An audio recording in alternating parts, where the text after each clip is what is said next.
Good evening, everyone. Please welcome Siobhán, Brit.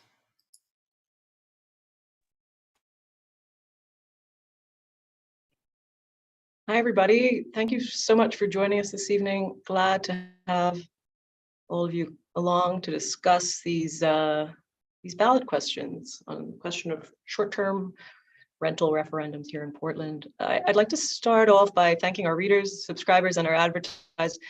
Events like this and the journalism that we produce are only possible because of their support. And if you're tuned in and you're not yet a subscriber, please do have a look at the variety of packages that are available at pressherald.com/subscribe or use the link that's coming up in the chat. I'm also going to take this opportunity selfishly to promote our weekly opinion newsletter, which is sent out by myself and members of the opinion team. Again, you can sign up at pressherald.com/opinion newsletter, or again, use the link in the lively nine notifications already chat. To tonight, if you have questions for our panelists, three of them, we'll ask that you don't use the chat, rather the Q&A function down at the bottom of the screen. And we will take your questions from there, probably in the final 15 or 20 minutes of tonight's event, whether or not we use the whole hour that we have here together. I will go right ahead and I'm going to introduce our three panelists. And after that, I'm going to turn it over to them and we'll give 5 or 6 minutes to each to, if that's needed, you're welcome to think of that as a max, each of you, to talk through positions and who you're representing during today's discussion. So we have Chris Korzen of the Committee to Keep Portland Local, Wes Pelletier of Maine DSA, Democratic Socialists of America, for a Livable Portland, and Britt Vitalius of Enough is Enough. And Chris, I'll turn it over to you for some introductory comments. Well, thank you, Siobhán. Thank you and the Press Herald for organizing this event and also some future events that I'm sure are coming around these very important questions facing our city. I think I know a lot of people in Portland look to the Press Herald to gain that insight and understanding. And, we really believe that an informed electorate is the most important thing we can have when it comes to voting in the fall. My name is Chris Korzen. I work with a group of short-term rental hosts and business owners in Portland, now known as the Committee to Keep Portland Local. Many of us have been doing short-term rentals for a long time. I myself have 2 non-owner occupied short-term rentals in Portland that I've been hosting since 2015. Short-term rentals make a very important part of Portland's economy, and tourism in general is an extremely important part of the regional economy. According to most recent numbers in 2021, 2.5 million people visited the Portland metro area, and they spent $1.6 million $2.2 billion in spending. And that's direct spending on lodging, accommodations, restaurants, breweries, shops, things like that. Portland has a long-standing history of short-term rentals. Many of these are on the islands, but also on the Portland Peninsula. As they became more prevalent about 6 or 7 years ago, the city council, in its wisdom, began to take steps to regulate short-term rentals. They realized that short-term rentals were very important to the Portland economy, and yet at the same time didn't want to see them proliferate out of control. So we had a situation where nobody could actually live here anymore. And so after a long period of investigation into the issue, they put a regulatory framework in place involving licensing fees, inspections, things like that, and a hard cap of 400 non-owner occupied short-term rentals. Non-owner occupied is defined as any short-term rental that is not the primary residence of the owner. So even if the owner lives in a building and has a rental unit that they don't live in, that they rent out on a short-term basis, that's considered non-owner occupied. So that's a very small amount. And as Portland has built more housing over the years, it's represented a smaller proportion of the total market size. So as short-term rental hosts, we believe in the importance of short-term rentals, but we also believe that they ought to be strongly regulated. And we do have a great regulatory framework in place. It doesn't mean there isn't room for improvement. Our group has been investigating this issue for a long time, and we do see some storm clouds on the horizon potentially, especially with the influx of outside money into Maine and seeing what's happened in other markets around the country, such as in Colorado, Boise, Idaho, and North Carolina. And most worryingly, these investment companies that are actually starting to put together short-term rental portfolios that investors can buy fractional ownerships in. We don't want to see that happen in Portland. We want to make sure that the short-term rental economy is owned and operated by locals. And we put a ballot measure on that the voters are going to vote on in November that will essentially keep our regulatory framework intact. However, it's going to place some pretty serious restrictions on those corporate interests that might be looking to begin to invest in the short-term rental economy in Portland. We're just not going to allow it. Make sure our initiative will make sure that corporations can't operate short-term rentals in Portland. They can't get a license. And it makes sure that anybody who is operating a short-term rental is a local resident. And that's defined as within 20 miles of Portland. One of the other most important provisions is that we're not allowing, we're making sure that nobody can be kicked out of their housing to create a short-term rental. We've heard some anecdotal evidence of people buying properties, kicking out the tenants, and turning it into a short-term rental tomorrow. We just don't want that to happen. So we think these are smart regulations that a broad swath of Portland voters can get behind. Thank you. Thank you. I went to unmute myself, but I am unmuted. I will, perhaps at the top of the conversation, I could have done a better job of, it's important for us to name these questions, question A and question B. They are among the lettered, as I've been calling them shorthand here at the office, citizen-initiated referendum questions. And Chris, your group was the group that proposed and formulated question A, and we'll hear from Wes, who's behind question B, the second question on rentals. Wes, take it away. Everyone, my name is Wes Pelletier. I am a member of the Democratic Socialists of America, the Maine chapter. We're a group of activists that have been active in Portland for about 5 or 6 years. We're focused on housing. We're focused on labor rights and the environment. I personally, grew up in Topsom and then moved to Portland after I got out of college about 7 or 8 years ago. And since then, I've done a lot of community organizing, working with a lot of the working class and houseless folks around the city, and have been involved in tenant organizing and tenant rights. And yeah, so we came up with question A, and we're an elected body within the Democratic Socialists of America, which is, again, like all member funded, member run. And what question B does is it seeks to address the housing crisis that I think we all know that we're in. We see every day people getting evicted, people who are out on the streets because of failed housing policy. And a big part of that policy is a lack of supply. Under a decade ago, when Airbnb came in and really the short-term rental market started to boom, we started to see warning signs of how this was affecting our housing market. And City Council put some protections in place, but it has really boomed out of control. And we're seeing a lot of our neighbors and members of our community that they keep Portland working, but they're getting forced out. They can't afford to find a place. They can't find a place to live. And a lot of this is to, create a short-term profit on the parts of people who are renting these short-term rentals. And it's important for the city to regulate that. This is not going to make me any money, right? This is a concern for our community. And that's what, my organization's about. We are out here trying to make sure that Portland remains like the vibrant community of working class people that it's always been, and that we're starting to see go away as housing starts to dry up and get taken over by these, unregulated hotels that have been growing and growing. And as the city stands by and sort of just like lets it happen, because let's be honest, like short-term rental hosts have a great deal of time on their hands in a way that working class people generally do not. And they're able to, lobby and push for regulations that aren't really there to protect the working class.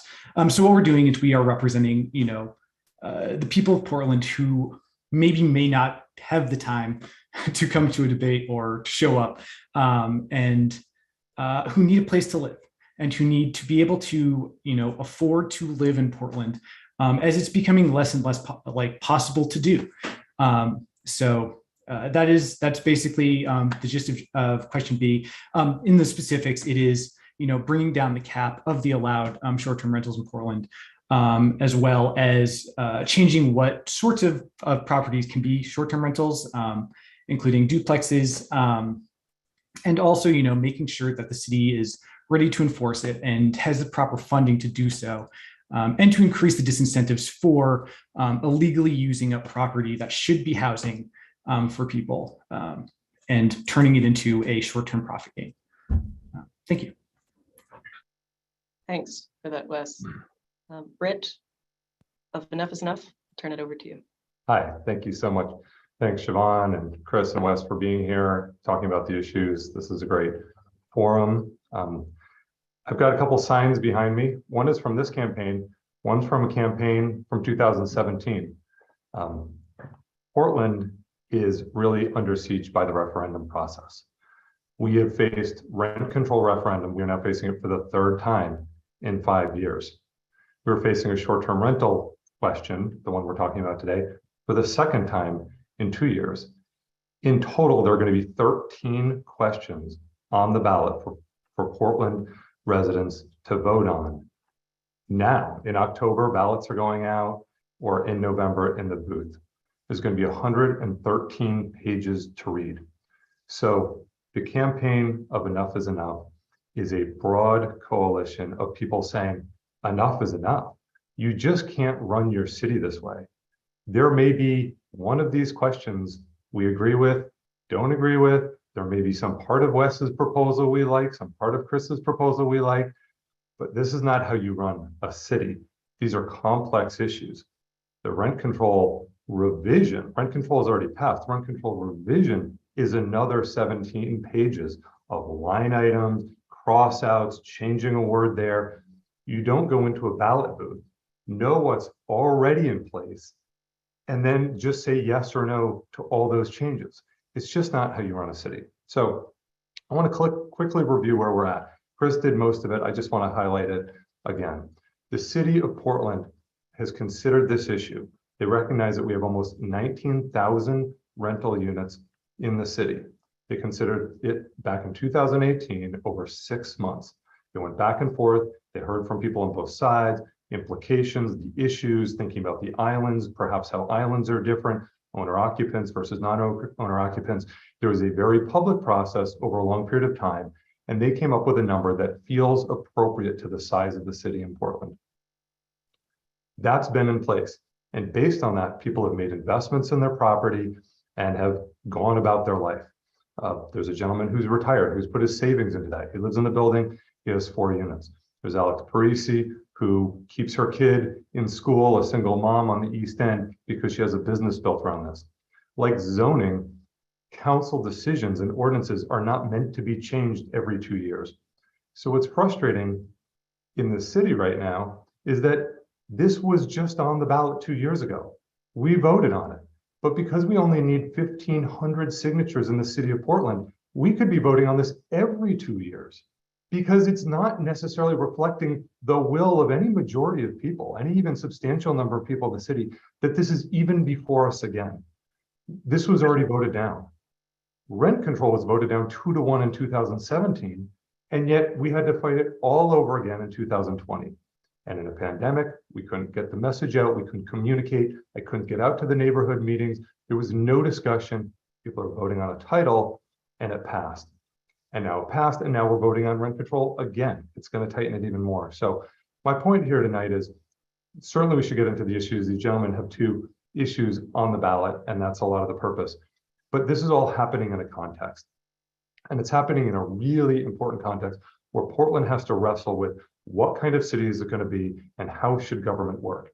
And just because there are challenges in the world, just because housing is not all sorted out, there are housing challenges all over this country right now. We are not unique, but that doesn't mean the system is broken. It doesn't mean representative government should be thrown out and we should make an end run around it, have all our ordinances be written by one group of interest on either side, right or left, and then voted up or down. That's not how democracy was designed to work well. And Portland has to be very careful. This is a dangerous road we're going down. 13 questions. If that's not a wake-up call, I don't know what is. That's my high-level premise, and I look forward to talking about more of the issues. Thanks so much. Thank you. I feel confident that at some point in this conversation, we will come back to the number of questions and to the process. It's 6:15, and I think what could be beneficial at this moment would be Chris and Wes, if you wouldn't mind each taking it in turn to just describe in a little more detail what happens if your question passes, if people voted in. What's the, I mean, we'll for this moment in time avoid the hypothetical of both passing, because I know that has led to considerable head scratching and some lack of conclusion. But Chris, if you might begin, maybe you could even talk about it from your own personal perspective, or I guess just use a hypothetical that would be relatable to those tuning in. Well, to begin with, I would have to say I certainly sympathize with what Britt just said about the referendum process. And we definitely have a problem here that's out of control. I was active in the effort 2 years ago to defeat a similar proposal that was really aimed at ending the short-term rental economy. And that's very similar to what's going on with the DSA's question B this time around. And it's part of the reason why in drafting our question, we really wanted to make sure that we were doing as little as possible and do as little harm as possible. This isn't going to make any major changes to our short-term rental regulations. It is in fact not going to affect any short-term rental hosts, other than the fact that some from outside of Portland will now have to designate a local person to respond to any problems that might happen during a guest stay. And nobody's going to lose a license. Nobody's going to have their livelihood taken away. We're really just looking down the road and saying, hey, there are some major changes going on in the broader economy right now. Fortunately, we haven't seen that in Maine yet, the influx of corporate cash into the housing market, into the short-term rental market, but we could very easily see that start to be an issue. And we're going to head that off at the pass. The only other thing that I point out again is that we have heard these anecdotal stories about people being kicked out of their apartments to form short-term rentals. We want to make sure that doesn't happen either, because nobody should lose their housing. But I have to address a few things that Wes just said. I think there's a lot of misinformation flying around, perpetrated by some who have an interest in a certain agenda about what the short-term rental economy means. I think Wes said on a couple of occasions that since the city regulations went into place several years ago, that short-term rentals have proliferated out of control. That's simply not true. There's a hard cap of 400 non-owner occupied short-term rentals that hasn't changed. So it's not as if somehow we're allowing more and more people to enter the short-term rental economy as hosts. That's just simply not true. And I'm not sure where that accusation is coming from. The other notion that somehow short-term rental hosts are just sitting around getting rich and have nothing to do all day is preposterous and a little bit insulting to people like me. I have 3 jobs. I have a full-time job. I own a business in the Old Port that I was able to help start because of the little bit of extra money that I earned as a short-term rental host. And I'm working to start another business. I actually don't have time for this, but we felt that our question was important. And most importantly, that we had to defeat this effort to demonize people like me, who are just middle-class folks trying to get by, and to take away a very important part of our local economy that isn't even a huge part. Look at it this way: 400 short-term rentals. That's a very small part of the total housing stock, as Britt already pointed out. But these are folks who are, families who are coming to visit, who want to have a certain kind of experience in Portland that's different from the corporate hotels. And we're fortunate that we're able to provide that experience. We're able to show them, hey, here are the local spots that you might want to see, the great restaurants, the breweries, the things that you might not know about ordinarily, because you might be in the Old Port in a tourist district. And the stories that we have from other short-term rental hosts, I could tell you about what I've done over the years. Having a short-term rental has allowed me to give apartments away. I literally have an apartment right now that somebody is living in for free because they came home back to Maine and needed to get back on their feet. And I said, here's the keys, stay as long as you want. I let another couple who's friends of mine stay in another apartment for 2 years when they were trying to get back on their feet after the pandemic. So we're not here taking away housing and ruining the economy. We're actually contributing to it and trying to hang on at a time when even the middle class is really struggling. So that's my pitch in a nutshell. Thanks. Thanks, Chris. Wes, you give us a kind of a future-oriented view of a successful campaign for B, and if there's anything you'd like to respond to. Chris has just said, please, by all means, include that in your response. Yeah, absolutely. So if question B passes, what we want to do is we want to address the housing crisis that we're in, right? We have around 17,000 tenants in Portland. The majority of people in Portland rent. I'm on a call with one of the biggest landlords in the city, and somebody who makes a lot of money from short-term rentals. This is an effort to preserve capital, which I understand. It's great to have capital. What we want to do is we want to tackle this housing crisis, right? We're looking down at Deering Oaks. We've got people who probably had a house last year and they no longer have a house, and they're forced out on the street. We see our mayor cleaning up the wreckage of her policy decisions, to make a photo shoot. And this is something that we need to be addressing, and we have not been addressing, right? The city has been asleep at the wheel in a very big way. And it's disappointing. I think that it is like a result of the John Jennings and Kate Snyder administration, which has a hallmark of not doing anything because the status quo is good enough. And the status quo is not good enough. We need to have housing. We need to be building housing, and we need to be providing housing for people. And a big part of that is reclaiming a lot of the units that have been drained out of the market by these short-term rentals. The unintended consequences of Airbnb coming into our city, less than a decade ago have been disastrous. There are so many people that cannot stay here. And what we want to do is we want to make sure that, our numbers have around 300 to 350 units, at least, of housing units being put back to the market for long-term renters. These are families. These are, people that work in Portland and need a place to live. And right now they can't. That list of restaurants and nice places to go is going to start dwindling as the workforce runs out. Already, we are seeing, places that have to close certain days of the week because they don't have enough workers. And that's not because people are lazy. It's because we can't afford to live here. It's because wages are too low. And it's because our landlords, like, many rich people, some of whom are on this call, are evicting them to make a little bit more profit.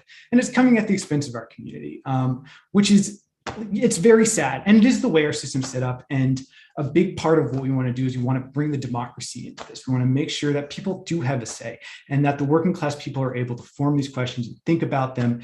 We do a lot of canvassing.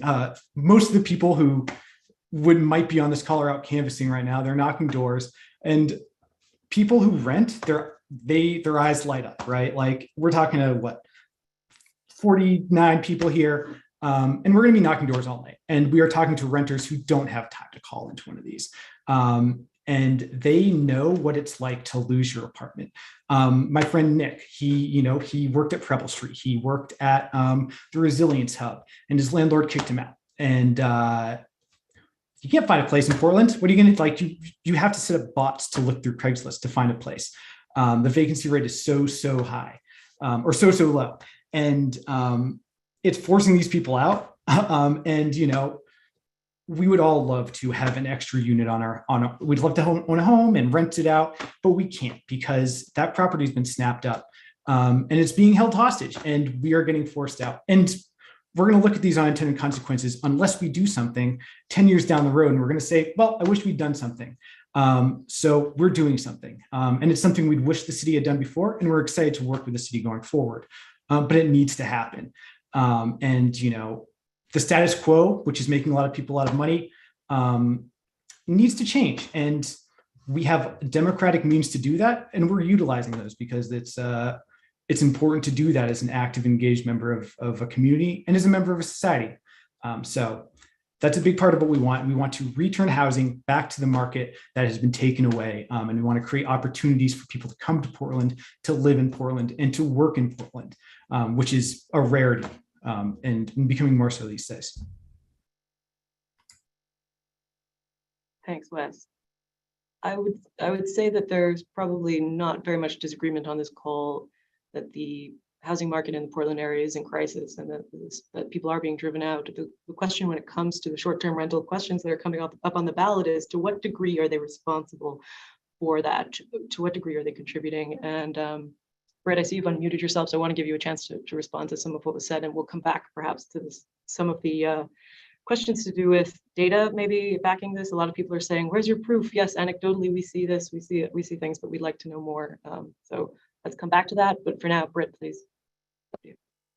Thanks, Siobhán. Yeah, housing policy is incredibly complex. There are people on the street. There are people who need housing. There are asylum seekers coming to this community. There are immigrants and new Mainers. There are folks with drug use and mental illness. There's a whole host of challenges this community has. There is a rich discussion happening in this city. A lot has happened in this city. We have upzoned. There are challenges with NIMBYism. There's a lot going on. But my concern is the things we hear from the DSA are like one level deep. They see people on the street and they say the word profit. If they hear the word profit, if they think someone's getting rich, then that must be the cause of the problem. People on this call should know that because we're talking about Airbnb, no one owner can have more than 5 short-term rentals under the current Portland ordinance. So I'm not sure if Wes has figured out how to get that rich with 5 units, but I haven't. It's not that many. This is not big corporations coming in and sucking up thousands of units. I can tell you personally, I've got a couple short-term rentals, and because of a registration timing, I missed a registration. It was immediately caught by the third-party company that the city has hired to find illegal units. So there are processes out there, and so I believe when there's 400, I think there's 400. I can hear speculation that there are others, but I have not seen it. This is complex stuff, and my concern is I'm not sure what the DSA has for housing experts on their board and their membership, but we've been talking to housing experts for a long time.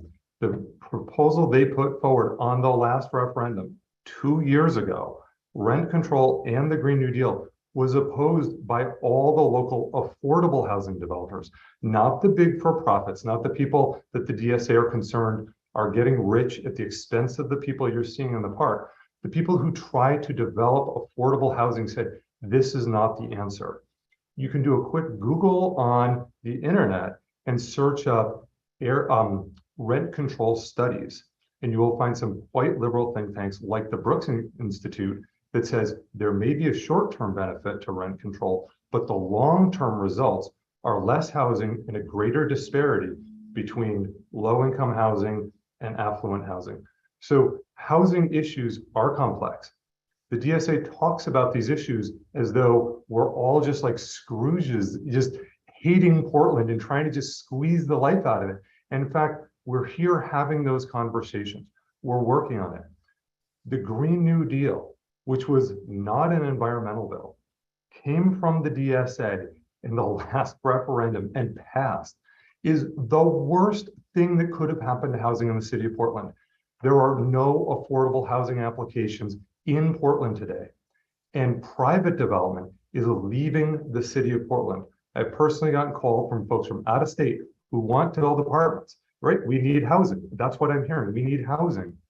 And they are not building in Portland. So the irony of the Green New Deal is they're building out of Portland. They're going to Scarborough and Freeport and Brunswick and creating more traffic. So I'm not sure where these solutions that sound good on the face of it, but they're only one level deep, how they're actually going to solve the issue. Housing, these are long-term challenges. They relate to transportation, density, height. These are things we have to wrestle with. We like the city as it is. We like our historic districts, but there's a cost to that. There's a cost to all the regulations that are being proposed. And the city needs to wrestle with the real issues and the long-term results that are going to happen, not just what's going to happen next year or next week. Thanks. I'm sort of conscious of time, and some of the kind of primary things that have been of interest to our readers and we've received questions on. And so I might actually take us back to the substance of the questions, and I'd like to talk a bit about the islands. Certainly from where I sit, that has generated an enormous amount of debate, inclusion of an island property. We've received a number of questions in from readers, not directed to any panelist in particular, but I'll just run some off. And Chris, Wes, perhaps then I'll turn it over to you to speak about the fact that one of the questions includes the islands, and that is question E, and one of the questions does not include island rentals. That is question A. Would you agree that question B is flawed in its failure to address the unique issues of the islands? One person asks. Somebody says, do we know how many seasonal cottages on islands are now doing short-term rental? And a third reader asks, more philosophically, why do you think island residents are so concerned about the impact of question B on their communities? And so, Wes, given that question B is the one that features the islands, I'll let you lead out with some answers to those. Sure. So one thing we heard when we were crafting these is that a lot of island residents are worried about their home and their community getting further hollowed out, especially if they are exempted. I think Peaks Island is a great example of Portland's economy writ large. A couple decades ago, it was a working class, community. A lot of lobstermen, a lot of carpenters, like everyday working class people, and it was a vibrant community. And that has started to dwindle as Airbnb has sort of swept in and made these very short-term rentals much easier to do and much more profitable. So housing has gotten snapped up. Tenants, long-term rental units have gone away in favor of short-term rentals. The Peaks Island school had, over 60 to 100 people, before Airbnbs. It's down to 30.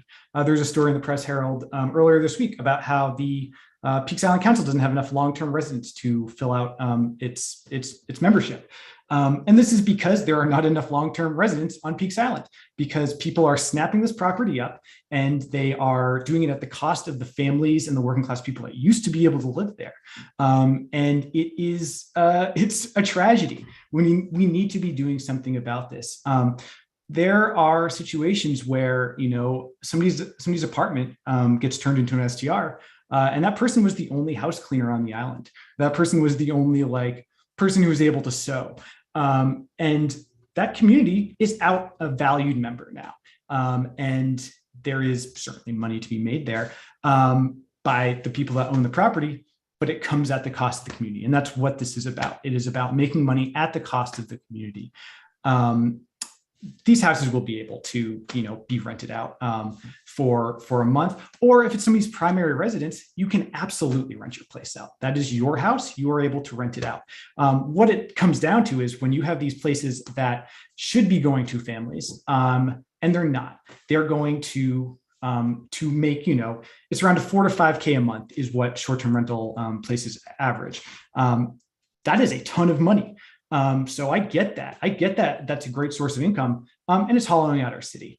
It is drying up our workforce, and it's getting rid of what makes Portland special.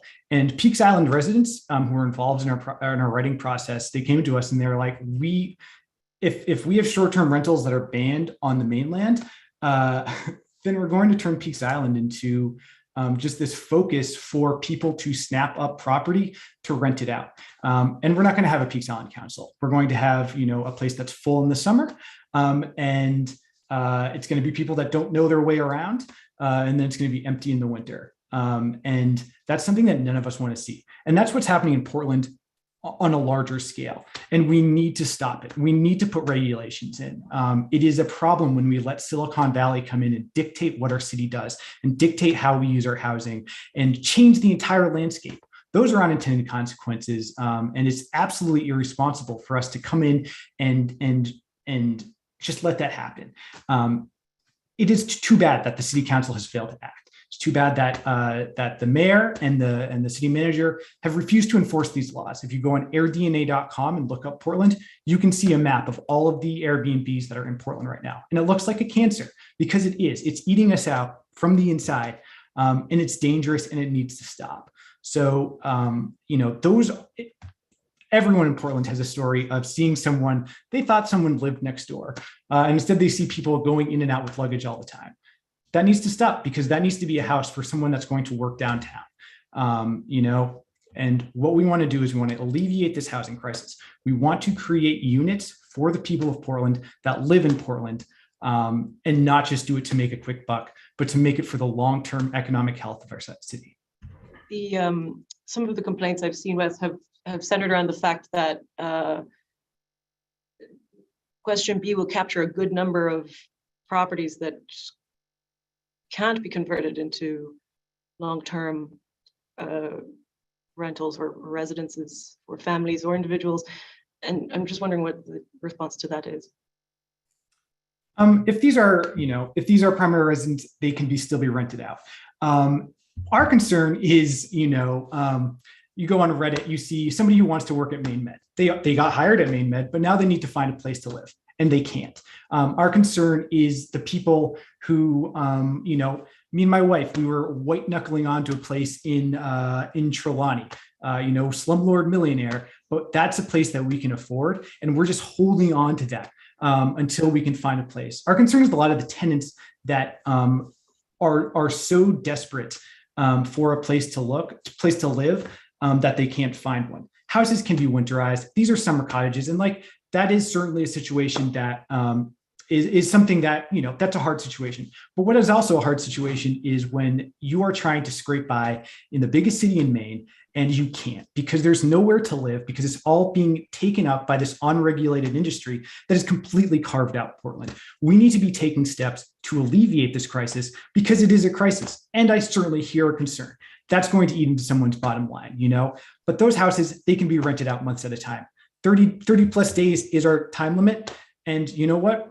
That might be rich people that can rent them out for 30 days, but that income will come. Peaks Island is a destination and it will continue to be. And those people that rent for a month will become part of the community. Maybe they'll come back next month. Maybe they come back every August. That would be great. And they would become invested in Peaks Island rather than, people who just want to pop in for a weekend at the cost of, the only house cleaner on the island. Chris, Britt, if either of you would like to reply to the island portion before we move on to the next portion. I just wanted to highlight something that I think is worth noting, and back to the point about democracy and the way it should function. The way Wes spoke at one point there was our group that went out and heard from the people that we were hearing from on the island and crafting our ordinance. That is not a public hearing. So they are going out and they are taking input and then saying, this is why it's okay because we've heard from people. But voters in Portland should have the opportunity to hear themselves from the different groups. The councilors should be able to hear from the different groups. We don't know who the DSA was talking to. I'm sure that some people agree with their position, but I think there are probably others who don't. And they had no voice. And now from 1,500 signatures, this is before us for an up or down vote.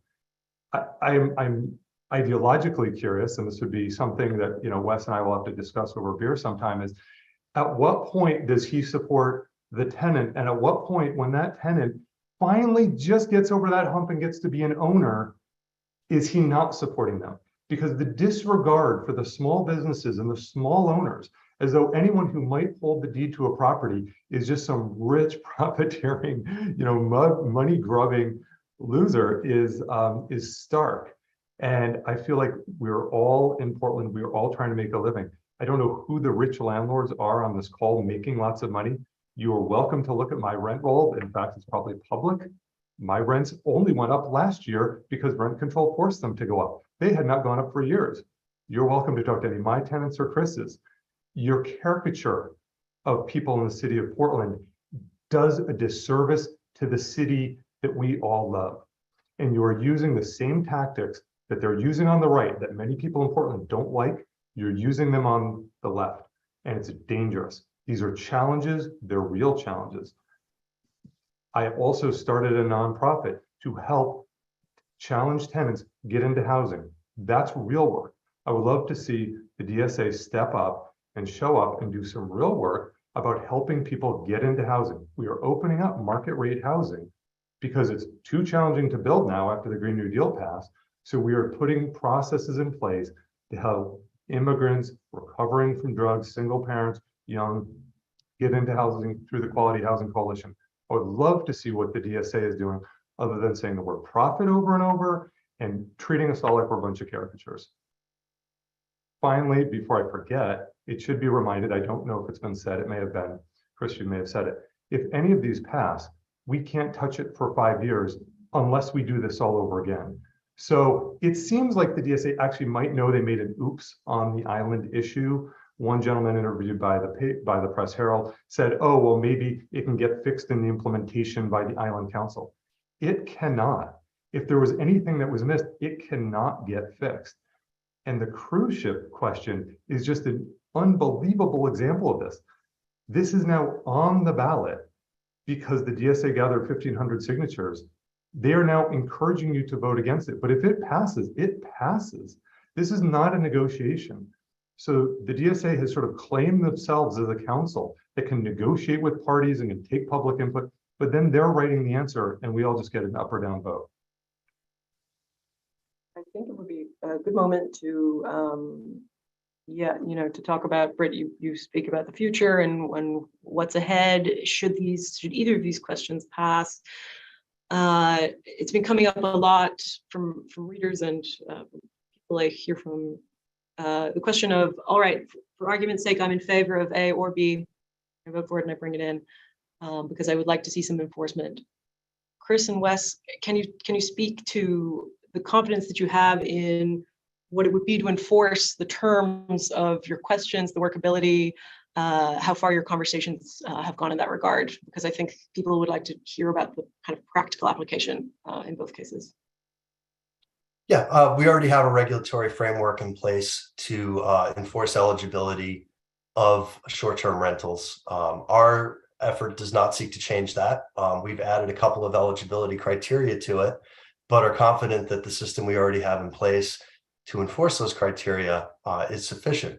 If we do have a problem with enforcement, and I've heard folks say they are, then that's something that we have to take up separately. And I think the City Council is already looking into this and trying to find ways to make sure that people are abiding by the rules. Look, from my perspective, I'm following the rules. I'm paying my registration fees every year.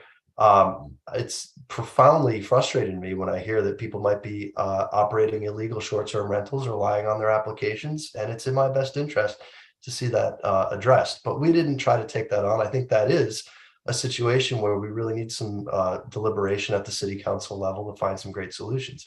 It's interesting that the DSA referendum tried to lump some enforcement provisions in to this broader effort to essentially ban all non-owner occupied short-term rentals.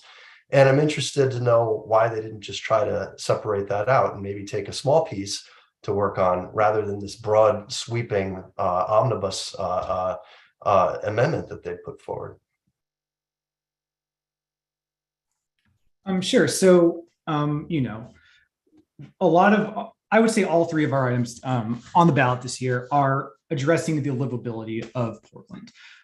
There is, as I keep saying, a housing crisis that, ignoring it, like Mr. Vitalius is doing, doesn't work. Making it worse, like Mr. Korzen is going to do, doesn't help. It makes it worse. And what we want to do is we want to solve it, or we want to start taking tax to solve it, and we want to leave parts of this to the city. But what we want to do is we want to create a system where people are able to find housing in Portland. So what that's going to look like is limiting short-term rentals so that we can get some of this badly needed housing back onto the market as quickly as possible. 300 to 350 units, that's huge. The skyscraper going up downtown, that's about 265 units, just for reference. So that's going to make a huge difference in a lot of people's lives. A lot of Portlanders and people that want to live here are going to be able to do so because of this housing influx. Another part of this is obviously, we're tackling in question C, which is creating some more rights for tenants. And I've done a lot of community organizing. We do a lot of mutual aid. We work with the People's Housing Coalition, and we do a lot of tenant organizing. And that's, making sure that people know their rights so that when slumlords are abusing them, they have a way to fight back, and they have a way to organize so they're not separated and they feel cowed. My landlord previously had a clause in the lease to make it so you couldn't drink alcohol in the building. That's completely unenforceable, but it's there to terrorize people. They're just trying to live. Housing, it should be a human right, and in Portland, it is mostly just a way to make money, and it should be the other way around. I would love to own a place. I don't think that I would ever own a place and rent it out. I don't think that's like within what I want to do, but I think that that's fine. If you are somebody who's going to rent places out to long-term tenants, you should do so. We need it in Portland, and our system is not going to change overnight to change that.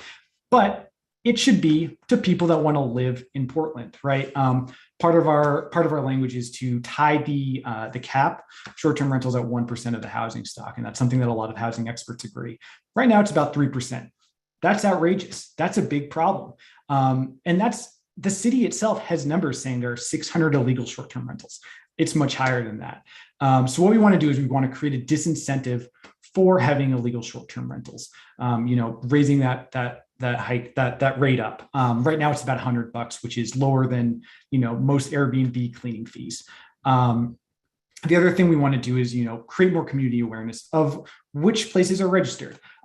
So that way, when you see someone going upstairs and you're like, I didn't get a notice from the city, that you probably have an illegal short-term rental on your hands. And we also want to make sure that the not third party, but the publicly owned offices that are in charge of enforcing are properly funded. The Jennings and Snyder administration have had this austerity government that has sucked our city dry. And it makes it so that, the things that we should be able to expect as members of society just aren't there because there's not enough funding. And then everyone says, well, the city can't do anything. And it's because the city is choosing not to do anything, and specifically our leaders aren't. So I wish we didn't have to run these referenda. I don't have time to do it all the time. It's exhausting to do this, but we need change, and the city can't deliver. And it's because they are focused on preserving capital. They're focused on preserving the status quo over the needs of everyday Portlanders. And that's something that we've needed to address for a long time, and I'm proud to be doing it. Thanks, Wes. I see we've got 13 minutes remaining, and I want to give some time over to the Q&A. For those of you putting thoughtful questions into the chat, perhaps you would divert those over to the Q&A side so that we could pay some attention to them in the final minutes of our event. First question, rather uncontroversial, is could somebody please define what's a short-term rental? And again, that is probably a job of the moderator. It should have been taken from the top. A short-term rental is daily or weekly rental, and I'm open to correction here. I've got a lot of experts around me. It's a rental of anything less than 30 days at a time. 30 days. Great. Okay. Thanks for that. It's from an anonymous attendee. What data do we have around people being evicted for short-term rentals aside from anecdotal stories? Somebody asks. They prefer hard data in order to make an appropriate decision. And I think time and again, what we've seen is we don't actually have data on that particular matter in Portland. Am I right in saying that? Yeah, the city has not devoted any resources to studying that. Right. Question in about the islands again. With many seasonal homes that have been for decades rented as short-term rentals, the inability of families to rent them out if B passes will have repercussions on economies. And again, I guess, Wes, we've sort of already touched on this. Did you consider it's very unlikely that any affordable housing units, will be created from seasonal cottages that can then no longer be used? If you feel you've answered that question, I understand. Yeah, I think I've covered that. And to dovetail onto that, sure. I don't think any affordable units are going to join the pool. And I mean, affordable units for lower income, if any of these short-term rentals are suddenly banned from being short-term rentals, there's a lot of money has been invested in them. They're furnished. They're going to go to tech gig workers from Boston. I mean, they'll still be rented, but I'm not sure that I'm not sure who they think this is going to help. there's still been money put into them. They still will be rented. And the irony, because I do have a couple smaller units downtown, short-term rentals, it's these folks who are not going to stay at the Press Hotel. It's younger hipsters who are coming to patronize the breweries. Maybe they're thinking about living here. And I think it's part of having a robust city. Of course, we've got a housing challenge. We're in the middle of it every day. Because we don't have the DSA solution does not mean we're not working on it, despite what they like to say. But cities of a certain size, I would be surprised if some folks from the DSA, when they go to other cities, to visit as a tourist, they don't stay in short-term rentals. They don't take an Uber. Another thing that might go away because of one of their propositions around tip wages and the whole labor thing they're going to create in the city of Portland. So part of having a vibrant city is having a long-term view of the city. We keep our parks. We could just put up concrete housing in our parks, but we value parks. So this is part of long-term planning, and a city is like a soup, and short-term rentals are a part of the city. The irony might be that the folks who stay in my short-term rentals and come and go to the local breweries and go for a bite to eat, maybe on their way up the coast, probably look like more of the young DSA members than other people. They're kind of young hipsters trying to be here. And I think that's also part of the fabric of our city, part of what we like about being in Portland. We are a tourist destination, and we want a wide variety of tourists here, and not just ultra rich and then everyone else.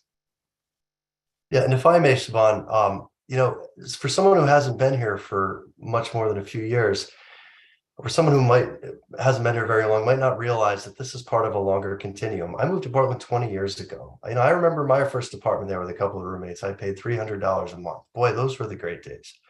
But right away, that rent started to creep up. This happened a long time before short-term rentals became regulated as they are now. The reality is that rent is going up and housing affordability is becoming a problem because more and more people want to be here, and we're not increasing supply. Wes said that 300 units returned, quote unquote, to the market is huge. That's not huge. That's a drop in the bucket. 10 years ago, we tried to build a single building in Bayside that would have had 800 units. And unfortunately, that went by the wayside for reasons that I don't fully understand. But we should be incentivizing those kind of projects, building more housing, creating a bigger pie for more people, rather than taking away in order to try to satisfy a pet issue of an organization that really has a very different take on the direction of our city than most Portlanders actually do. There's a lot of great energy out there, and the DSA has a lot of great energy, and there are real problems. I would love to see them out supporting new projects when they're proposed and fighting the NIMBYs who say, look, I don't want it in my backyard. That's happening in communities all around here. That is a real problem. Please come out and speak publicly against those things. We do need more affordable housing. There are real issues, transportation, height. Get out there and speak for upzoning. Upzoning the height. We're restricted to 3 stories in most of the city. You listen to urban planners, they say what you've got, you don't have more land, you've got air. There are smart thoughts about this. These are not unique problems. Most successful cities in this country are dealing with this, and there are smart people thinking about it. And we're not going to solve it from an ideological perspective. We're going to solve it from getting our hands dirty and looking at the real issues and looking at what actually creates housing. Yeah, I'm just concerned that a lot of these solutions that Mr. Korzen and Mr. Vitalius are proposing also happen to benefit them greatly. It is must be a coincidence that these developers make so much money. And what we need to be doing is we need to not be writing blank checks to developers. We need to be taking important steps to regulate inclusionary zoning, which was first introduced by City Council, and our Green New Deal addressed that, and make sure that our buildings are being built by well-trained union labor, and that they meet sustainability requirements, which is a lot of what our Green New Deal did. Those are important things to be doing if we want to be being responsible about how we spend our money. A lot of this is very, very long-term we think about this stuff. Not everyone in DSA looks at me. I am the sacrificial pig, right? Like, this sucks. This is a lot of work. I am exhausted at the end of every day, and I'm not gonna see, $3,000 to $5,000 a month from it per unit. I'm not going to see, my projects getting greenlit at the end of the month. When this passes. What this is about building our community back. We need housing units now. And we have had 1,200 units, housing units approved in Portland since the Green New Deal passed. I know that Chris, I'm honored that he didn't blame DSA for the housing project in the Bayside failing. But if it had happened after the Green New Deal, you can bet it would have been brought up earlier. What we want to do is we want to propose long-term solutions. And right now, we need to put a cap on the bleeding that's happening in our housing market. And that includes better enforcement, it includes better regulation, it includes taking a look at these market factors that have changed over the past 10 years and saying, what can we do about them? How can we as a city better regulate them and be more responsible rather than just letting Silicon Valley with their apps that let anyone just take a place where you used to have to put out an ad in the paper, and now you just put an ad up and you're bang, like you just got an easy $300, right, for the weekend. I get how that's easy, and it comes at the cost of our community. And as a city, we need to be coming together. We need to be lifting ourselves up. We need to be taking responsibility for the people who are less fortunate, those who may not have the money to buy a house. I would love to buy a house. I can't. And I probably won't be able to do that in Portland. And that's fine with me, but it's something that we need to be addressing. And it needs to, sometimes it will come at the cost of the biggest landlords and the biggest short-term rental owners in the city. And it's too bad, but that's part of what being in a society is about. We're almost at time, Britt, if you could be brief, and we'll try to Well, I'm curious, he mentioned inclusionary zoning, and I'm curious how the DSA and its members felt when they proposed the Green New Deal, and every respected affordable housing developer in the city of Portland said, this is wrong, this is going to shut down development. To clarify a point he made, all the units that are being built right now were permitted before the Green New Deal. That's very important. And when the affordable housing developers are saying, this is the wrong answer, when you look around the country, and I think there's no successful inclusionary zoning ordinance that's at 25%, at 80% AMI, that is just wish thinking. That is just wish thinking that, oh, if you can build 100, then make 25 affordable. At some point, you break the system, and they don't know what they're doing, and they've broken our system. And if you trust the DSA about housing expertise, rather than the local people who've been here for 30, 40 years, building affordable housing, working with these tenants, I don't know who the DSA is working with. They built anything. I don't know where the handouts are that they're talking about. I'm just not quite sure where reality is in what we heard. So that was sort of a long question. We probably don't have time for them to answer it, but I think folks should know that's the reality. What I can say is that we're here to solve the housing crisis. We do talk to a lot of people that know a lot of stuff across the country. And I wish that I had a list of people that made a lot of money building housing to tell me that if this thing that will cut into their profit margins a little bit is bad, I wish that I had people that would say, oh, well, we make a bunch of money, and if you take a little bit away, that's a good thing. No one's going to say that. I don't have that Rolodex of people because it doesn't exist. People who like to make a lot of capital at once are going to continue to want to make a lot of capital at once, and that's it's not to be trusted. So what we want to do is we want to create. We need to solve this housing crisis. We all agree. My solution does not line my pockets, and I think that makes us a lot more trustworthy rather than people who are going to make a lot of money out of their solutions or lack thereof. The final question that was submitted to our Q&A from those tuning in is as follows. What is the most efficient way to build housing fast? With 2 minutes to go, we don't even have time to begin discussing that. But I'd like to thank you all for giving your time this evening. And I appreciate that we're at a time-strapped time, and there's a lot of work being done on all fronts. We will make this recording available to people who haven't had a chance to listen live, so watch out for that link. And coming up next week is another Press Herald debate, this time between gubernatorial candidates, sort of a different event. I encourage you to tune into that October 4th at 8 o'clock. Again, details will be on pressherald.com. Wes Pelletier, Britt Vitalius, Chris Korzen, many, many thanks to you. Thanks. And, thanks Thank you, everyone who Siobhán. decided to watch. Thanks so much. Appreciate it.